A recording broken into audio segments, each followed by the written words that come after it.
Whenever we see a case of animal abuse, the viewer always tends to think that this kind of things is happening elsewhere. It's happening in some dirty, shitty country very far away from where he is. Usually you read comments like, what kind of country allows, boycott this country, all these people are terrible, blah, blah, blah.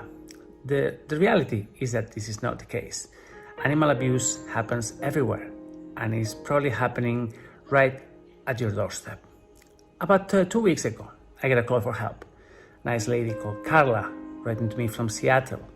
She told me that every day going home, she passes in front of a trailer park, and the last few days she has seen a dog in terrible condition. So she asked for help. Now, bear in mind that I'm in Spain. I'm right at the other side of the world. So I told her, look, just describe me how was the situation. She said that the dog was emaciated, the teeth were completely rotten, bad skin, so skinny, barely able to move. And really, the description was just so terrible. So I told her, okay, just go get the dog, take him to a local vet, let's do some tests, let's see what he has, and don't worry, we'll take care of it. Now, I get emails like this all the time, but this time, there was so much passion into Carla's voice in her letter, and she was desperately asking for help for this dog. So Carla went and got it. We called him Sweetie. We don't think that he had any name, and she took him to a local vet. Sweetie was and indeed in a really bad shape. The blood tests were terrible. He had thousands of fleas and bad skin, mange, and the teeth were completely gone. And he also has kidney stones. So first thing first, treatment began, antibiotics, some treatment for the skin. Sweetie went to Carla's place. He stayed there for a couple of nights at first. Then he went home, started the recovery. The last week, we operated him. We took out his teeth. Now, apparently, poor baby now only has 3 teeth left. Now, this is serious. I mean, all his mouth was in such a terrible condition. This happens when a dog eats kibble and his mouth is never clean. These dogs are being so neglected and forgotten, really. And this thing happens everywhere. So Sweetie was treated, went to the hospital, treatment began, we made an appeal, we managed to pay for his bills, and so many people wrote to us asking us to adopt him. They're opening their homes to him. I've got letters from everywhere, from the States, from Europe, from Holland, beautiful people from Germany, really, really nice people. Now, at the moment, he's still in Carla's home, because he left the hospital already. He's recovering. In a few days, he's gonna go back to the hospital, and we're gonna see if we operate his kidney stones. That's not simple.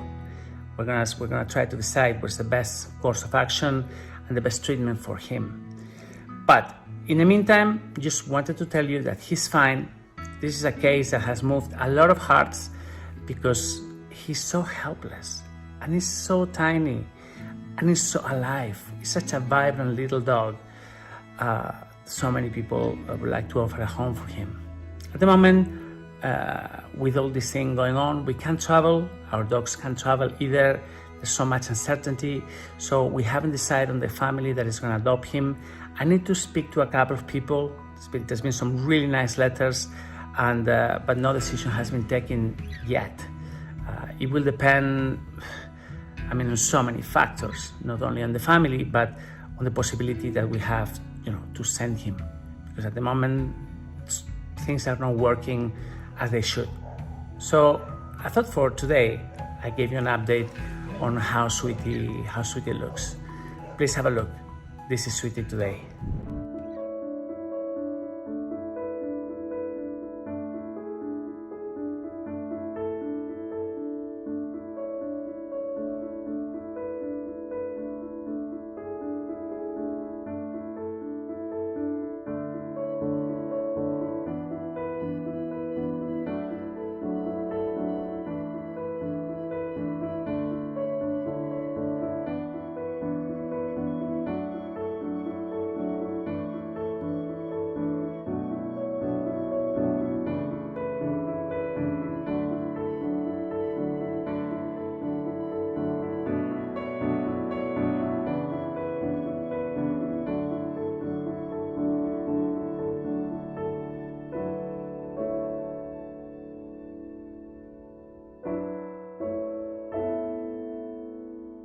So as I said, Sweetie is staying with Carla for now. He's recovering, he's gonna go back to the hospital. We're gonna take care of those kidney stones. He's doing great.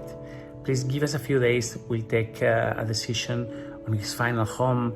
But at the moment, as I said, things are really complicated due to travel restrictions. So guys, thanks a lot for being here. Thanks a lot for your support, for the help you've given Sweetie so far. We will be coming back with another update sometime next week. And guys, as I said, thank you for being here. Thanks for the help you gave Sweetie, and thanks for the help you're giving to our animals.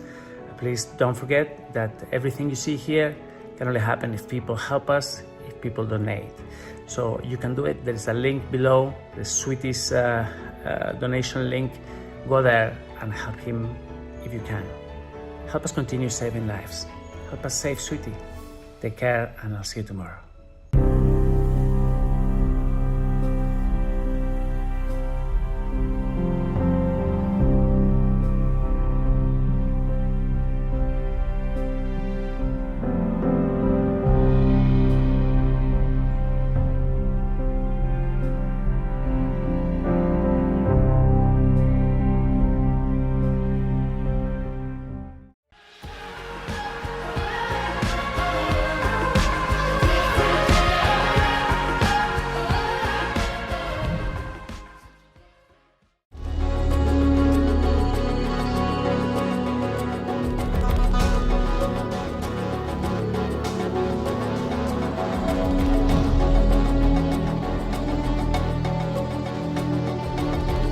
The rescues that changed my life. Today we're going to start a short series of videos, and I'm going to be telling you some stories of the past, of a long time past. Some animals that the vast majority of you won't recognize because those were rescues that happened many years ago. Today we're going to start with an amazing story. The day I went to India for one day to rescue an injured dog. The story of Tara. Hi, it's been a few days since I saw the picture of this dog in Punjab, in India. She was standing on her two hind legs, front legs were completely broken, awful open fracture with the bones sticking out, infection everywhere. It was horrible. So I asked a friend of ours, Manta, to please organize for that dog to be moved to Delhi immediately and be taken to a vet where she will be stabilized. Since I made that plea, so many of you have just rushed to help, and I thank you for this.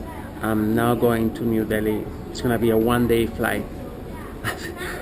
I mean, I don't know anyone that has gone to India and returned the same day. That's going to be me, and it's going to happen because of you.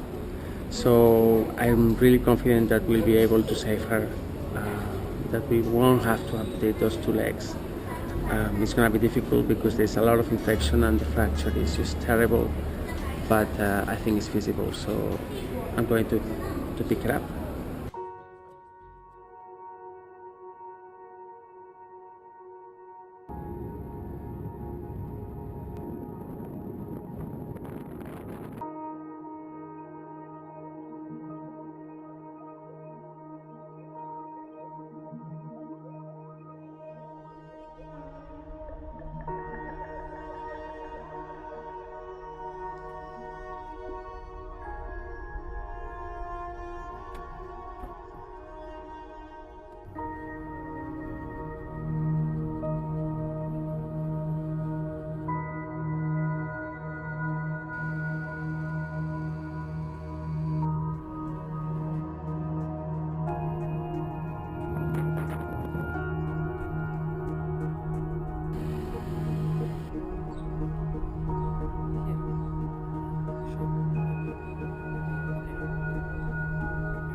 Rescued little Tara and I'm taking her back to Spain.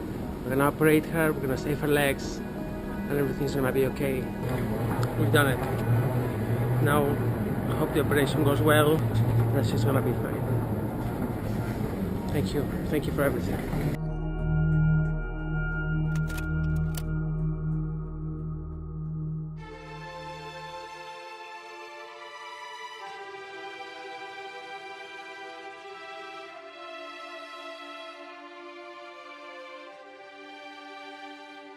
Hola Tara, hello.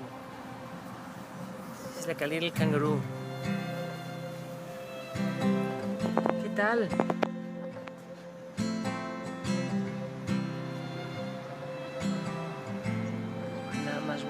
Más buena.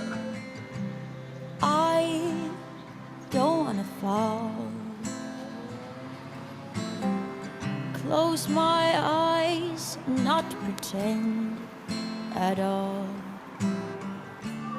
I don't wanna start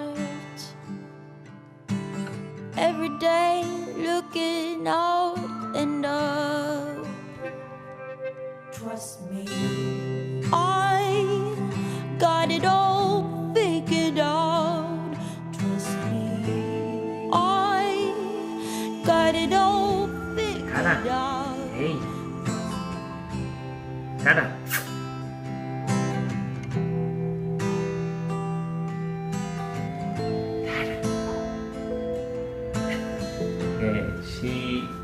Both operations went well. We're still battling infection here inside the. I mean, everything's okay, but there is infection in the bone still. We're treating that. It's also a problem with the way she steps on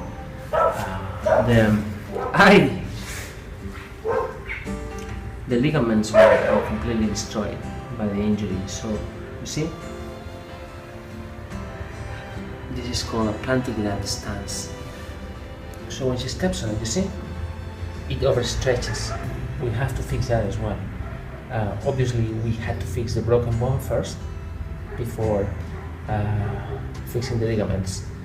So, Tarita, hey, ¿qué tal estás? She's very happy and she loves me, huh? That day I went to India. I flew back and forth in one day. I regard it as one of the most important days in my life as a rescuer. Tara was treated, rehabilitated, and lived with us, with the family, until she passed. So guys, thank you very much for being here. During this week, we're gonna be promoting, especially for you, for our friends, to join our Patreon community. It's gonna be now nearly 3 years since I started this small support community that in time grew and became essential to what I do. Please have a look. There's a link here on the video, there's a link at the bottom and on the comments. Go there, have a look and join us. I need you on Patreon. Please join me. Thank you.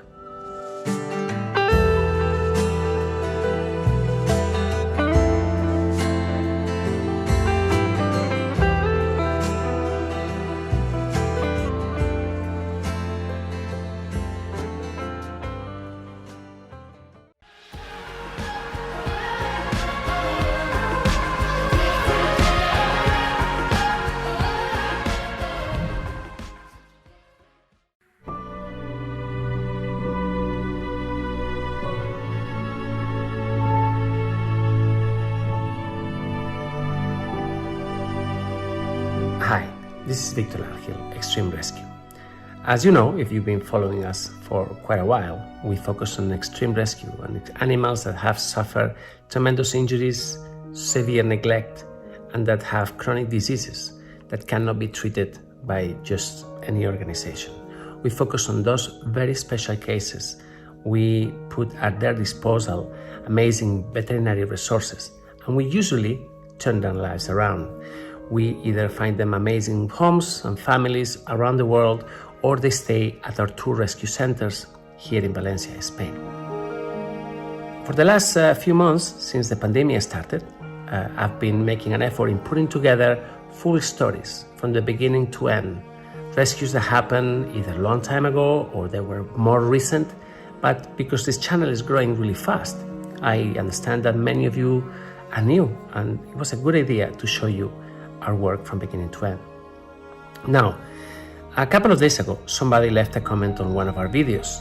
I tried to follow those comments, but it's very difficult because there are so many, and I'm just a human being. But that comment struck me as interesting. That person said that I've been telling all stories, success stories, but what happened to the ones that die? And then I thought, you're right. It's true. Those animals that we lost, those animals where we failed, those are the cases where we learn our biggest lessons. And actually, it is those that have made us who we are. The ones that we managed to save, yes, these are the success stories. Yes, these are the ones that give us credibility. But it is in the failures and the disappointments where human beings learn their biggest lessons. So today's video is about those that we lost. I have selected 5 cases, 5 animals that made the world cry. There are more. You will remember many of them. But I just chose these 5 because each one in itself taught us a great lesson, and lessons that were used to save other lives later on. I'm gonna tell you the story of Ava. Ava was a little dog rescued in Sevilla. She lived with a family. She lived with a family for many years. And one day we got an alert. They asked us for help. Apparently, this dog had been developing something on the face. Started as a little bump, apparently, but it grew. The family said that originally said that somebody had hit the dog with a hammer or with a blunt object, and that had turned into something. But when we saw it, we just couldn't believe it. This little dog had a massive bump that covered the entire cranial structure. Really, I had never seen anything like this. So the dog was taken away from the family, and we took her to our hospital over here in Valencia. When she arrived, I was in complete shock. And Ava was so tiny and so kind, and that thing was so big. I was in shock. At first, she was too weak. We couldn't put her on the CT scan. We let her rest for a couple of days, or one day I think it was. And then we did the CT scan, and we discovered the most horrible truth. She had a huge osteosarcoma, a huge tumor that was engulfing most of her skull, and that had penetrated the bone over the palate. And it was just, that tumor was taking over completely. I was surprised she was still alive. So it was just terrible, but we had to let her go. This case was especially disappointing because we took that family to court for neglecting to take her to the vet. They had a long time. They had many chances to help her, but they never did. So we took her to court, and the court dismissed the case, saying that it wasn't a crime, that not helping their little dog and getting them to that, and getting her to that terrible position wasn't a crime to be punished. So that was Ava's case, completely devastating. We're very happy that we got her away from that family. We're very happy that we did what we did, but we failed. We were too late. Another case where we failed, another dog that we couldn't save, was Buddy. Buddy was found in a garbage container over here in Valencia. After some rains, somebody opened the container and saw the body of this little dog floating there, barely breathing. He was floating surrounded by garbage, also floating. It was just really terrible. So they got him away from the garbage container and brought him to us. When he arrived to the hospital, we witnessed the extent of the injuries. He had injuries all over his face, the jaw was broken, there was injuries on the skull, broken bones. when you get a case like this, they are also so terrible, but some of them are especially devastating. So the priority was to save his life, stabilize him, and then think about what we could do. We made a big effort, but he passed in our arms. The injuries were too great, and they brought him to us too late. Basically, as they found him, but it was too late. He couldn't be saved. Another case that marked a before and an after in this organization was the rescue of Chico. Chico was this little kitty that was rescued in a village close to Sevilla in the south of Spain. We have many cases that come from the south. Little kitty that was found trembling and shivering inside an abandoned home. Apparently, there was a little kitty that used to live on the street, and one of the ladies from one of the houses threw a bucket of boiling water over him. Tiny little kitty.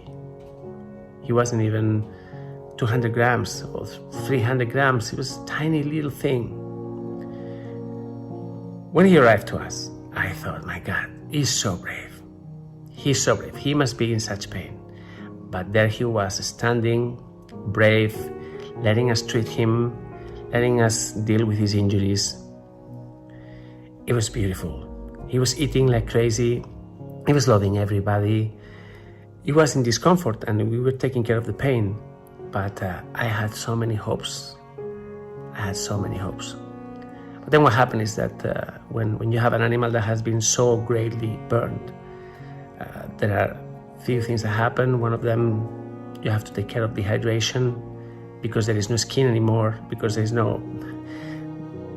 just get very dehydrated very quickly, and that usually tends to turn into kidney failure and also infections.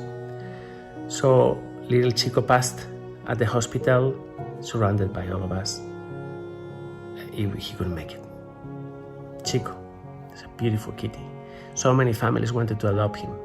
He was amazing, but we just failed. We cannot succeed all the time. Another case that really left a mark into our friend's heart was Kobe's rescue. Kobe again was also found in a garbage container, also again in Sevilla, in the south of Spain. It was an old dog, and somebody just hit him in the head with a hammer and threw him in the garbage. Because that's the way some people dispose of their animals. Over the years, we've tried to think of ways to try to avoid this. I mean, what do? You do education campaigns. They don't work. Humans don't learn so easily. Imagine a 50-year-old guy. What education campaign are you going to do on someone like that? Harshest penalties. Everybody asks us for harshest penalties. There has to be harshest penalties. You need to prosecute more people. But then prosecuting over here is not easy. You take these cases to court and nobody cares. The judges don't care. So when you have a rotten legal system, the legal way is pretty useless. We have lawyers, we have a team of people that are really willing to, but then, out of 10 cases, out of 20 cases, maybe you get one conviction. And that one conviction usually is a small fine and a slap on the wrist, and nothing happens and nothing changes. Kobe's loss was very painful to us. And again, seriously, there was nothing else we could have done.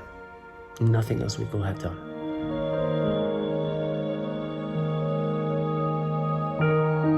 And finally, Elektra. Many of you will remember Elektra. She was a beautiful kitty, super friendly, the neighborhood cat that suddenly appeared paralyzed. We didn't know why. Took her to the hospital, did the test, and she had a foreign object stuck something went through the mouth, went through it, and hit on the base of the skull, leaving her paralyzed.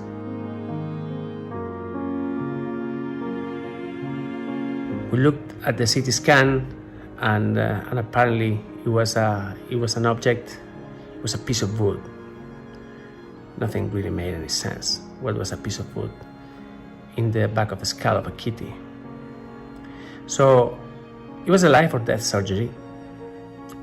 It was very risky. We risked going into surgery, taking that thing out, and then her dying there on the spot. But we had to take a chance. Otherwise, they had no hope whatsoever. So we went into surgery. It was a really complex surgery with two amazing vets, neurosurgeon. We went there. We took the object out. It was a piece of wood. Got it out.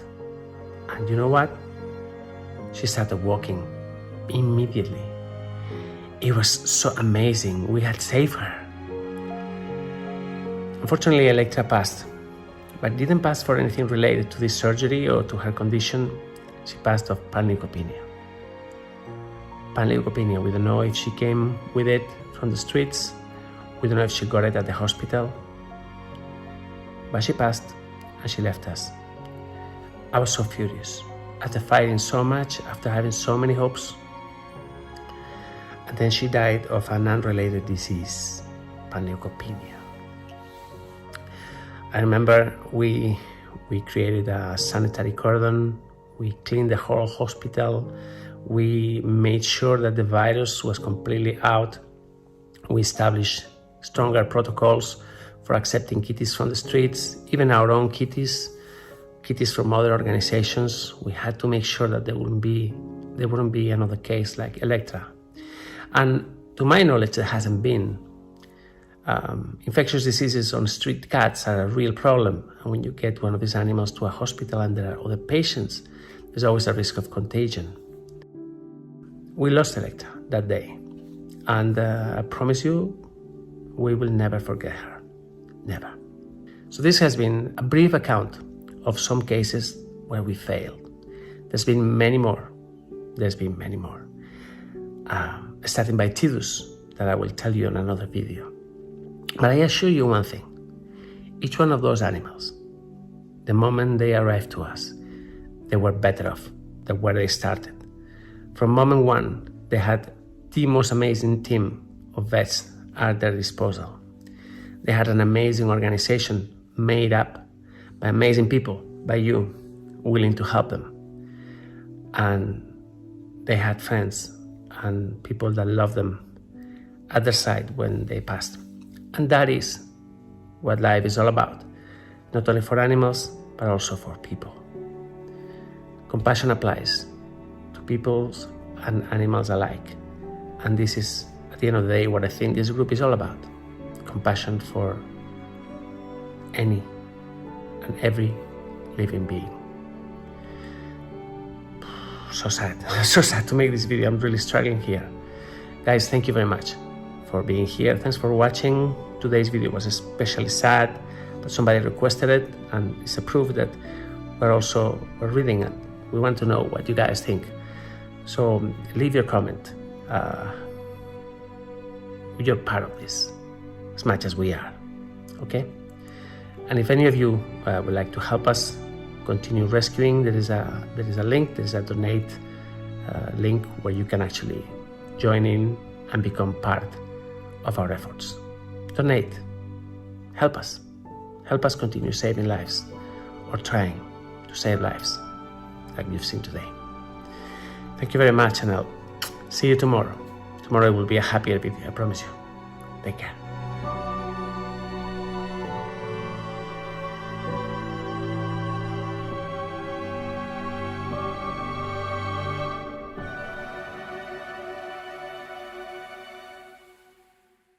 Dad, I hear you're recording for the World Awareness Society. What is that? Yeah, you mean World Animal Awareness Society? Well, I'm a volunteer with the World Animal Awareness Society, Emerson. I volunteer my voice for use in animal rescue videos. And I don't know if you know this, but everyone at the World Animal Awareness Society is a volunteer. But what do they do? They're award-winning volunteer filmmakers who have interacted with 2,200 animal welfare nonprofits, including Maddie's Fund and Austin Pets Alive, providing information-rich content to more than 45 countries in the last 10 years. Dad, what's that mean? Okay, Em, how about this? They make short movies about animals that are in peril, that are hurting, in bad shape or dying, or homeless in the streets. They film rescuers doing heroic work so they can focus on saving lives. The World Animal Awareness Society posts the rescue videos on social media, and then they're broadcast on TV, sharing the heroic stories with people all over the world so they can understand what's really going on. Cool. I like animals. How did you start volunteering? Well, I met their director through social media and saw the work that they were doing and knew that I could help their cause. So I asked if I could volunteer. I am very fortunate to have really great jobs providing the voice to so many shows that I believe it's important to give back. Since I've been volunteering with the World Animal Awareness Society, they have created the 7th most influential YouTube channel for dog rescue lovers in the world, WA2S Films. That's so cool. Hey, Dad, nice job. Do you think I could volunteer too? You already are, Em. You already are. You're watching the World Animal Awareness Society. Yep, that'll do, Emerson. That'll do. You're watching the World Animal Awareness Society.